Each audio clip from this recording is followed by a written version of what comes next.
Partia Socialiste do të mbajë sot tryezën e saj të radhës me drejtuesit e partive aleate në kuadër të vendosjes së formulës që do të zbatohet për ndarjen e mandateve brenda koalicionit të majt. Prej ditësh në selinë e Partisë Socialiste kanë mbërritur dhe kërkesat individuale të çdo partie aleate për Partinë Socialiste. Një pjesë aleate të saj kërkojnë përfaqësim brenda listave të Partisë Socialiste në qarqe të mëdha të vendit për ta pasur kështu sa më të sigurt përfaqësimin e tyre parlamentar. Nga ana tjetër, aleatë të tjerë si kreu i G99 Ervin Mete mendojnë të dalin me kandidatët e tyre, por me më shumë garanci nga ana e PS.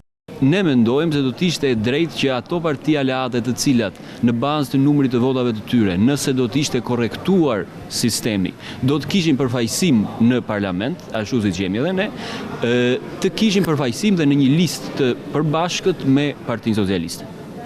Sidoqoftë kjo nuk është ultimative. E rëndësishme është që ne të mund të shuajmë të gjitha paqartësitë, të mund të koordinohemi, të përcaktojmë formën e bashkëpunimit sa më shpejt dhe të mund të shkojmë së bashku sa më solid në zgjedhje.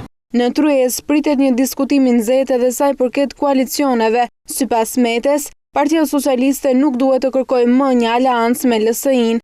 Argumenti që ne do të bëjmë koalicion me LSI-n nëse ata largohen nga qeveria është tashmë i tejkaluar dhe i cënushëm shumë nga pikpamja e integritetit.